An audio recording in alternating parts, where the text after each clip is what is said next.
All right, welcome back. Marvin Jackson here with Donna Hopkins, Lou Holder, David Aldridge, and Josina Anderson is with us.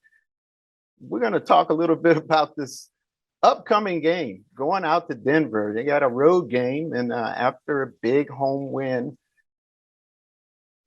Any thoughts, I guess, Donna or Lou, about this upcoming game? Well, let me just say, Sean Payton is back in him after being gone for a year, kicking up dirt already, causing controversy in Denver, when he stepped in there. And then you got Russell Wilson basically playing better than he did, because last year was by far his horrible year as an NFL player. But, they've got to be concerned about going up there, the conditions also, breeding wise. But I think with Sean Payton losing that first game of the season by 1 point, Russell Wilson played, I think he had 166 yards, not a great game as we're used to seeing him over the years. But I think that, he's playing much better under Sean Payton this year. And the Commanders have to go up there and be able to start fast against a team like them. Lou? David Aldridge said it best in one of the other segments. I mean, the Washington Commanders struggled with a team that was one of the worst in the NFL. So I mean, there's going to be an upgrade in talent, definitely at the quarterback position. The defense has to be stout. It has to, more Montez Sweat, Payne, who got there, and so did Allen. They're going to have to be able to get him outside of the pocket. But all around, they're just going to have to play better football, because the Arizona Cardinals is not going to be on the schedule every week, and they struggle with them. So that's just a wake-up call for Eric Bieniemy et al. Josina, you know a little bit about that Denver climate and all that out there. You were there for a while. Well, I just love the fact that Sean Payton went into that organization and had no fear in the way that he was addressing Russell Wilson. He doesn't have a private office anymore. He told him to stop kissing the babies and acting like he's a president every time he's out in the streets, and just basically get it together. And I think that is the type of, hard mentality that he needed infused in him after a year in which, Nathaniel Hackett, although Nathaniel Hackett is a great individual, he's very, very nice and all. I understand why he has a close relationship with Aaron Rodgers. But at the same time, he doesn't have the gravitas of a Sean Payton. So I feel like you can tell the difference in the way that Sean Payton is inserting himself on Russell Wilson. But let's also be real. When you're looking at the wide receiver core from the Denver Broncos, Russell Wilson doesn't have a DK Metcalf or a Tyler Lockett or some of the other known Seahawks wide receivers that he worked with in the past in comparison to this group. And I'm not saying that the Broncos wide receiving core are as a slouch group. It's just, just from a name recognition standpoint, they're still growing. And I'm sure Sean Payton would like to see a little bit more out of their ground game with Javonte Williams, Samaje Perine, and some of those guys. So they overall just need to get it going. But I think at the same time, when a team is trying to discover its belief in itself after such a year where it was just embarrassment after embarrassment and basically getting smacked by the local and the national media, it can be hard to kind of let those seeds of doubt dissipate from, your mind, which is kind of what, Zach Wilson and other quarterbacks here, even in the New York area, have gone through, and obviously not just unique to New York.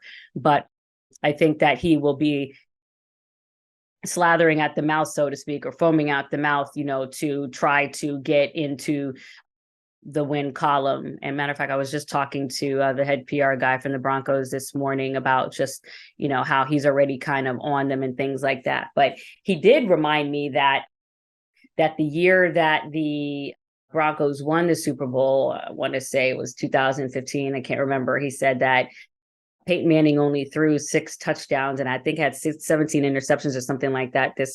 So he was like, it is possible to not be as potent of an offense and still, get wins on the board. All right, David, will Washington win in the Mile High City? Well, it's going to depend on their offensive line. If you look at PFF's stats, the one thing that Denver played pretty well the other day, even though they didn't win, but they didn't get much pass rush pressure on the Raiders. And Washington's offensive line, as much as we think they were terrible, they actually graded out very well in pass protection if you look at PFF stats. So that's one area where I think Washington should be able to at least try to push the ball downfield a little bit. If they can keep Sam Howell clean, I like his receivers in any matchup against most defenses. That's an area where they can do well, but it all comes down to keeping him clean. He's got to get rid of the ball. Like Donna said, you cannot pat the ball like he did in the first game. At least half of those sacks were on him for just holding on to the ball too long. All right. Ravens got a win in their opener. And Josina, there's a guy that I really like on this team, Zay Flowers. He had a pretty good game. I believe he had about 8 receptions. He's a rookie. And I guess there's one injury in that wide receiver core, somebody that you know pretty well, I believe, right? And then there was another injury that occurred in that game. Talk about the Ravens, Josina. Well, Zay Flowers, as you mentioned, first of all, it was just good to see them get a win. I do think that the expectations are just higher with them being able to finally add some more potent options in the wide receiving core with Zay Flowers and OBJ to go alongside Rashawn Bateman and Devin Duvernay, who have gone through their own kind of spate of injuries since they've been with the team. So just that alone was exciting for them. I think where it was a little bit frustrating, you saw what Lamar tweeted after the game, and even OBJ, you can tell just in speaking to them and what they put out there that they wanted the offense to be even more potent from the get-go. And even just kind of speaking with them, it's just like, you have to realize it's Lamar's first game and like however, I think it's 10 months or whatever it is, but a long time. And obviously OBJ is coming back from the second ACL tear. So it's not going to happen right away, and they're still trying to click. But to just go to what you were saying about Zay Flowers, I mean, his foot speed, his agility is really, really, really special. And I feel like where I first noticed it is when they all had that practice down in Florida. It was him, OBJ, Elijah Moore, Lamar, and I think another guy that I'm forgetting. And you could see the difference between the way Zay was taken off compared to everybody else. So I think, when I think to some of the wide receivers that were very special, for me, no one really touches Antonio Brown from that standpoint. His, just short area, agility is just like the naked eye can't even keep up with that. And then obviously Tyreek Hill, but Zay is right up there in terms of that. What some of the things I didn't like is when they were trying to use him in the red zone towards the end of the game. And this is just him being a rookie. He kept turning backwards, when he just kind of got panicked about, the pressure coming at him. And that's obviously the opposite direction from where you're trying to go. And I know there was some frustration about continuously going to him on that particular series. So they'll have to clean that up. But they did get the win. Unfortunately, they did have the injury to Marcus Williams, their safety, who has a pec injury, who will be out for quite some time. Their tackle, Ronnie Stanley, suffered a knee injury. He'll also be week to week. Tyler Lindenbaum also suffered an injury, and there's somebody else who Dobbins. Who did you say? Dobbins.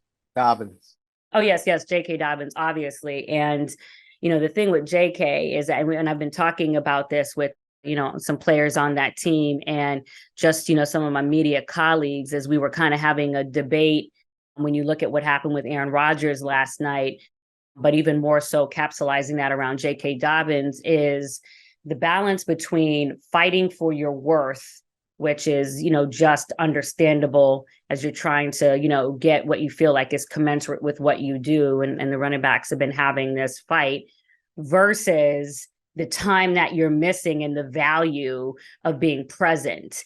And so now if JK had to do it all over again, I'm sure he might get his behind in camp that much earlier so he can start his assimilation period that much earlier and maybe take $500,000, $1 million and a half, less just to be out there. Because now you're dealing with the whole injury situation and the compensation as a result of, the situation. So it is a big, loss for them. Obviously they do have Gus Edwards and things like that. And I believe that the plan was to activate Melvin Gordon from the practice squad.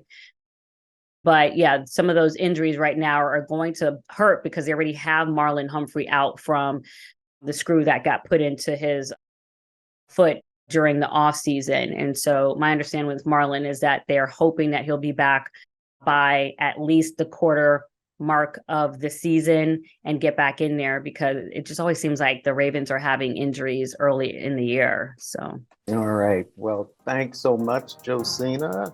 Thanks to Donna, Lou, and David Aldridge. Always great here on the Sideline Report with you guys. So that's going to do it for the Sideline Report. For everyone here at the Sideline Report, I'm Marvin Jackson. We'll see you next time on the Sideline. Take care, everybody.